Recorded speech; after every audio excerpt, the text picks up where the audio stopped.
بسم اللہ الرحمن الرحیم۔ مغیرہ فرماتے ہیں کہ میں ایک سفر میں رسول کریم صلی اللہ علیہ وآلہ وسلم کے ساتھ تھا تو میں نے چاہا کہ وضو کرتے وقت آپ کے موزے اتار ڈالوں۔ آپ نے فرمایا کہ انہیں رہنے دو، کیونکہ جب میں نے انہیں پہنا تھا تو میرے پاؤں پاک تھے، یعنی میں وضو سے تھا۔ پس آپ صلی اللہ علیہ وآلہ وسلم نے ان پر مسح کیا۔ صحیح بخاری حدیث نمبر 206۔ رسول کریم صلی اللہ علیہ وآلہ وسلم نے بکری کا شانہ کھایا، پھر نماز پڑھی اور وضو نہیں کیا۔ صحیح بخاری حدیث نمبر 207۔ جعفر بن عمرو بن امیہ نے اپنے باپ عمرو سے خبر دی، انہوں نے رسول اللہ صلی اللہ علیہ وآلہ وسلم کو دیکھا کہ آپ بکری کے شانہ سے کاٹ کاٹ کر کھا رہے تھے۔ پھر آپ نماز کے لیے بلائے گئے تو آپ نے چھری ڈال دی اور نماز پڑھی، نیا وضو نہیں کیا۔ صحیح بخاری حدیث نمبر 208۔ سویدہ بن نعمان نے خبر دی، فتح خیبر والے سال وہ رسول کریم صلی اللہ علیہ وآلہ وسلم کے ساتھ صحبہ کی طرف، جو خیبر کے قریب سے ایک جگہ ہے، پہنچے۔ آپ صلی اللہ علیہ وآلہ وسلم نے عصر کی نماز پڑھی، پھر ناشتہ منگوایا گیا تو سوائے ستو کے اور کچھ نہیں لایا گیا۔ پھر آپ نے حکم دیا تو وہ بھگو دیے۔ پھر رسول کریم صلی اللہ علیہ وآلہ وسلم نے کھایا اور ہم نے بھی کھایا۔ پھر مغرب کی نماز کے لیے کھڑے ہو گئے، آپ نے کلی کی اور ہم نے بھی۔ پھر آپ نے نماز پڑھی اور نیا وضو نہیں کیا۔ صحیح بخاری حدیث نمبر 209۔ بسم اللہ الرحمن الرحیم۔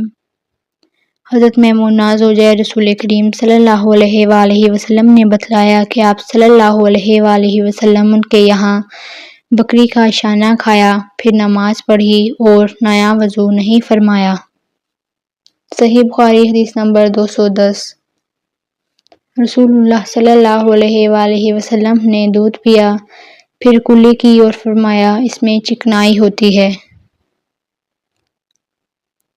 صحیح بخاری حدیث نمبر 211۔ رسول کریم صلی اللہ علیہ وآلہ وسلم نے فرمایا کہ جب نماز پڑھتے وقت تم میں سے کسی کو اونگ آ جائے تو چاہیے کہ وہ سو رہے یہاں تک کہ نیند کا اثر اس سے ختم ہو جائے، اس لیے کہ جب تم میں سے کوئی شخص نماز پڑھنے لگے اور وہ اونگ رہا ہو تو وہ کچھ نہیں جانے گا کہ وہ خدا سے مغفرت طلب کر رہا ہے یا اپنے نفس کو بد دعا دے رہا ہے۔ صحیح بخاری حدیث نمبر 212۔ آپ صلی اللہ علیہ وآلہ وسلم نے فرمایا کہ جب تم نماز میں اونگنے لگو تو سو جانا چاہیے، پھر اس وقت تک نماز پڑھے جب جان لے کہ وہ کیا پڑھ رہا ہے۔ صحیح بخاری حدیث نمبر 213۔ حضرت انس روایت کرتے ہیں کہ رسول کریم صلی اللہ علیہ وآلہ وسلم ہر نماز کے لیے نیا وضو فرمایا کرتے تھے۔ میں نے کہا، تم لوگ کس طرح کرتے تھے؟ کہنے لگے، ہم میں سے ہر ایک کو اس کا وضو اس وقت تک کافی ہوتا جب تک کوئی وضو توڑنے والی چیز پیش نہ آ جاتی، یعنی پیشاب، پخانہ یا نیند وغیرہ۔ صحیح بخاری حدیث نمبر 214۔ بسم اللہ الرحمن الرحیم۔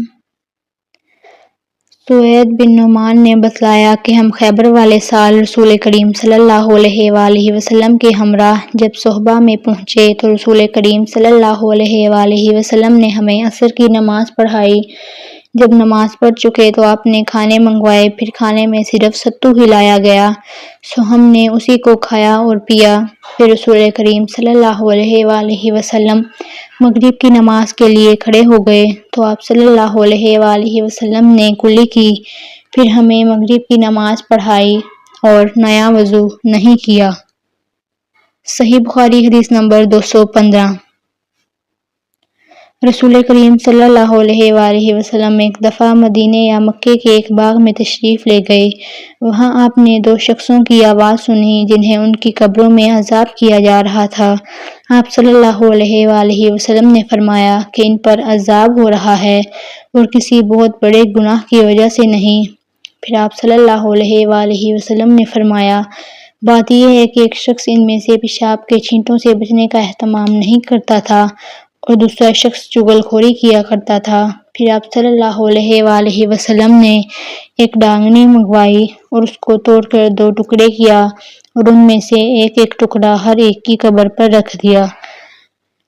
لوگوں نے آپ صلی اللہ علیہ وآلہ وسلم سے پوچھا کہ یا رسول اللہ، یہ آپ صلی اللہ علیہ وآلہ وسلم نے کیوں کیا؟